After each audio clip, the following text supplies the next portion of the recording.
रात में रोहित बस में शामोली तक का सफर कर रहा था। बस अमावस की रात गुजरे अभी 4 दिन भी नहीं हुए थे और इस अंधेरी रात में रोहित बस में शामोली तक का सफर कर रहा था। बस में उसके अलावा एक लड़की और 2 आदमी भी बैठे हुए थे। वो दोनों आदमी पीछे की सीट पर बैठे हुए उस अकेली लड़की को लगातार घूरे जा रहे थे, मानो कि अगर मौका मिले तो वो उसको कच्चा ही चबा जाएंगे। रोहित ये सारी चीजें देखता है और उसे ये सब देखकर बिल्कुल भी अच्छा नहीं लगता, लेकिन दूसरी तरफ उसे किसी भी तरह जल्दी से शामोली पहुंचना था। वैसे भी वो अपने समय से 1 घंटा लेट हो चुका था, तो वो किसी झमेले में नहीं पड़ना चाहता था। इसलिए रोहित उन लोगों पर ज्यादा ध्यान नहीं देता। वो ये सोचता है कि अगर उस लड़की को कुछ परेशानी हुई तो बस में कंडक्टर और ड्राइवर तो है ही, पर शायद उस लड़की को बस के ड्राइवर और कंडक्टर पर भी भरोसा नहीं था। वो उन दोनों आदमियों के घूरने से काफी असहज महसूस कर रही थी। उन दरिंदों की भीड़ में उसे रोहित कोई देवता जैसा दिख रहा था और वो उसके पास आ जाती है और उससे पूछती है, अगर आप बुरा ना माने तो मैं आपके पास बैठ जाऊं? यहाँ रोहित एक पल के लिए उस लड़की को देखता है और फिर कहता है, वैसे तो इस पूरी बस में बहुत सी जगह खाली है, लेकिन अगर आप यहाँ बैठना चाहती हैं तो मुझे कोई ऐतराज नहीं। लड़की रोहित के रूखे जवाब के बाद भी वहां बैठ जाती है। शायद उसे उन दोनों आदमियों के घूरने से ज्यादा रोहित का रूखा जवाब ही अच्छा लगता है। लड़की के बैठने के बाद भी रोहित उस पर ज्यादा ध्यान नहीं देता। वो बार बार अपनी घड़ी देखता रहता है और 1-2 बार कंडक्टर से पूछता भी है कि हम शामोली कब तक पहुंचेंगे। रोहित के बार बार पूछने पर कंडक्टर चिढ़ जाता है और कहता है, ओ भाई साहब, इतनी जल्दी थी तो हवाई जहाज से जाना था ना, बस में क्यों चढ़ गए? शामोली आ जाएगी अपने समय पर, शांति से बैठो। रोहित कंडक्टर के इस तरह के रवैये पर कोई जवाब नहीं देता और अपनी घड़ी को देखते हुए खिड़की के बाहर देखने लगता है। तभी लड़की उससे कहती है, लगता है आपको काफी देर हो रही है। रोहित उस लड़की के सवाल का कोई जवाब नहीं देता। लड़की भी चुपचाप अपनी सीट पर बैठी रहती है। बस अब पहाड़ी के उस जंगल वाले रास्ते से गुजर रही थी जहां दोनों तरफ बस पेड़ ही पेड़ थे और दूर दूर तक फैला हुआ सन्नाटा।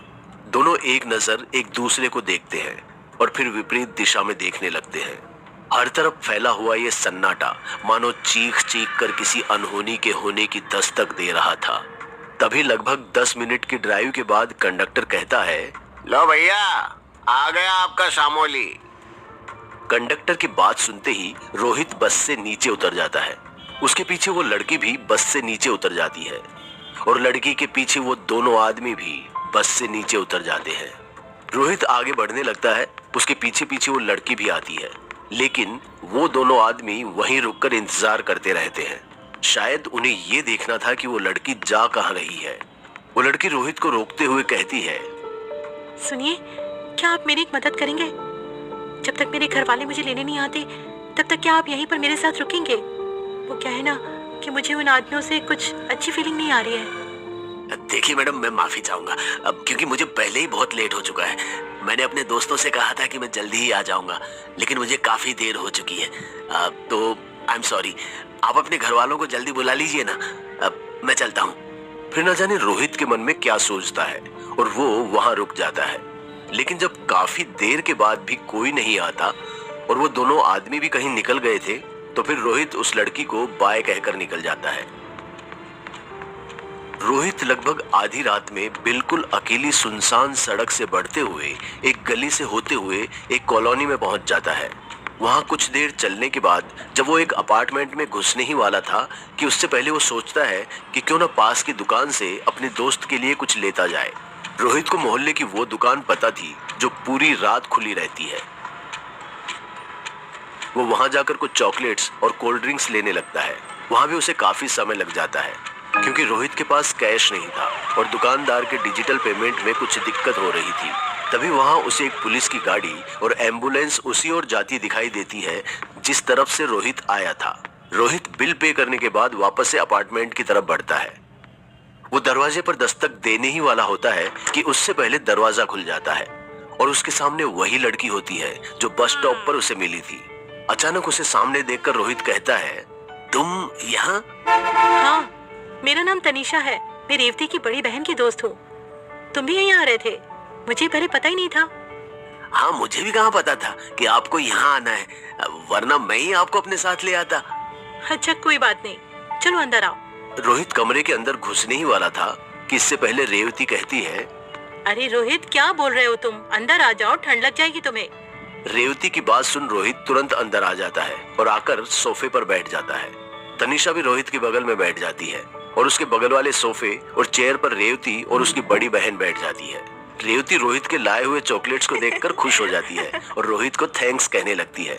रोहित तनिषा को देखकर मुस्कुराता है, लेकिन कोई बात नहीं करता, क्योंकि उसे लगता है कि अगर उसकी दोस्त को पता चलेगा कि वो तनिषा को यूं ही बस स्टॉप पर छोड़कर अकेले आ गया था, तो सभी उसके बारे में क्या सोचेंगे।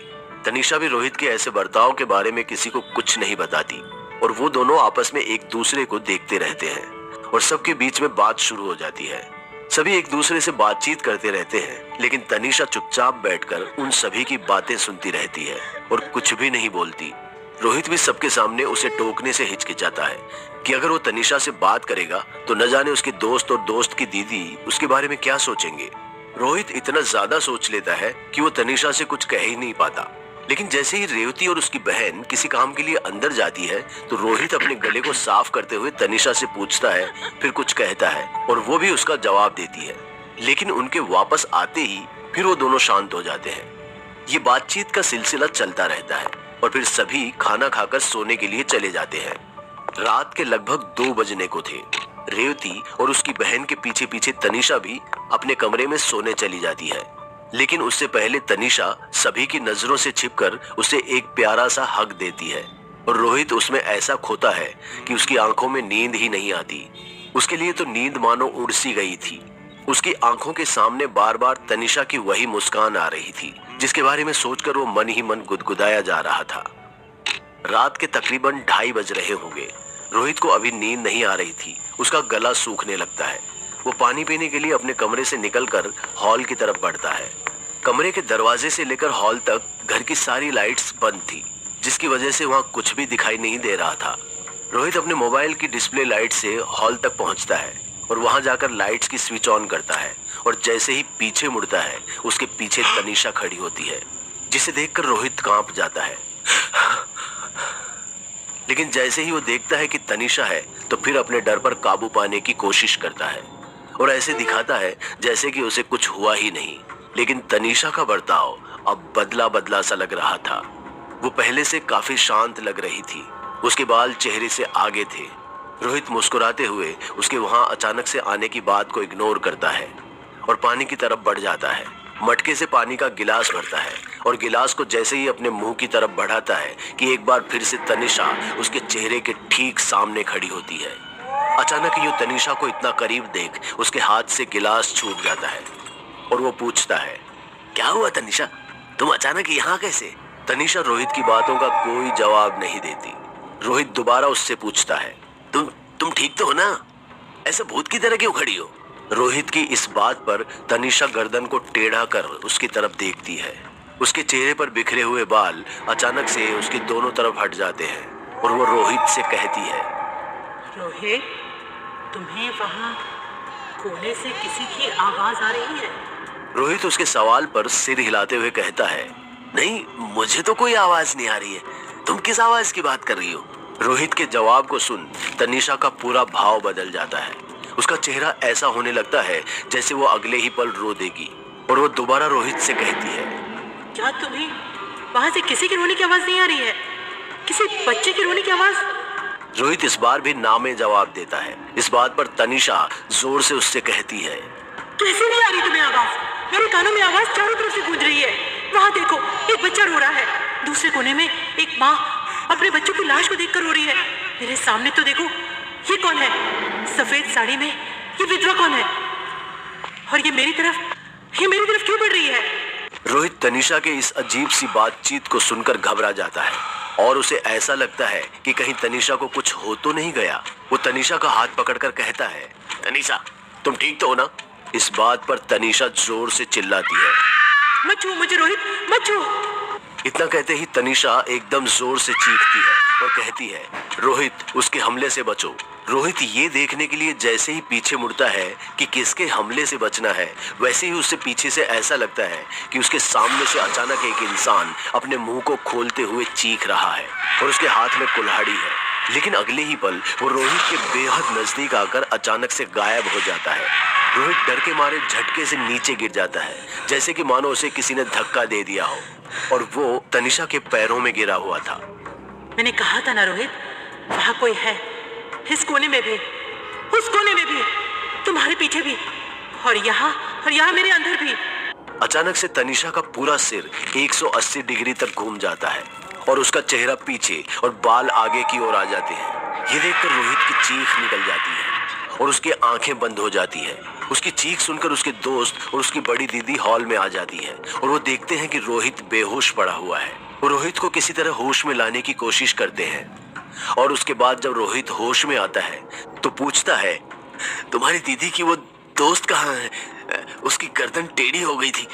रोहित की इस बात पर रेवती कहती है, मेरी दीदी की कौन सी दोस्त? यहाँ तो बस हम 3 ही हैं। रोहित कहता है, अरे नहीं, हम 3 कैसे? वो तनिषा कहाँ है, तेरी दीदी की दोस्त? रोहित की इस बात पर रेवती की बहन कहती है, कौन तनिषा? मेरी तो तनिषा नाम की कोई दोस्त है ही नहीं। रोहित कहता है, अरे ऐसा कैसे हो सकता है? वो कल रात को यहीं पर बैठी थी तुम्हारे बगल में, जब हम सब लोग बैठकर बातें कर रहे थे। वो बार बार मुझे देखकर मुस्कुरा रही थी। रोहित को घबराता हुआ देखकर रेवती सबसे पहले अपने दोस्त को शांत करती है।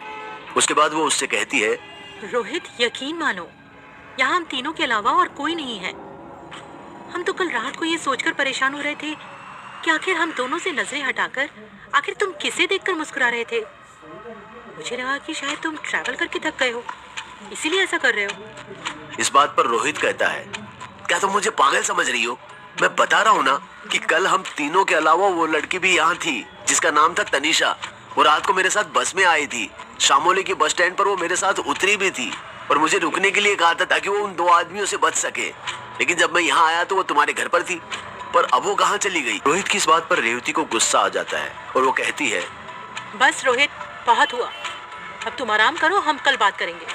इतना कहकर वो दोनों कमरे के अंदर सोने चली जाती है। लेकिन रोहित की आंखों में नींद नहीं थी। बार बार उसके सामने बस में बैठी तनिषा नजर आ रही थी और दूसरी तरफ वो तनिषा जिसकी गर्दन अचानक से घूम गई थी। इसी उधेड़-बुन में सुबह हो जाती है और रोहित की आंखें खुलती है और वो वहां से निकल जाता है, जबकि वो पूरे हफ्ते वहां रुकने वाला था।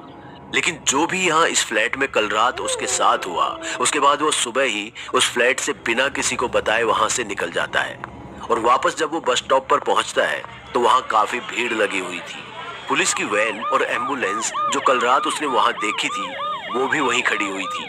आगे बढ़कर रोहित ने जब देखा कि हो क्या रहा है तो उसकी आंखें फटी की फटी रह जाती है, क्योंकि वहां तनिषा की लाश पड़ी थी। और तो और कुछ लोग उसकी लाश के आसपास इन्वेस्टिगेशन कर रहे थे। वहां पहुंचने पर पता चलता है कि कल रात कोई उसके साथ हैवानियत कर वहीं पर मरता हुआ छोड़कर भाग गए। जब सामने से दूसरी गाड़ी आई तो उस गाड़ी वाले ने ही पुलिस को इन्फॉर्म किया। लेकिन जब तक पुलिस और एम्बुलेंस वहां पहुंचती, लड़की की जान जा चुकी थी। आईडी कार्ड पर उस लड़की का नाम तनिषा था। उसे वहां मरा हुआ देख रोहित फूट फूट कर रोने लगता है।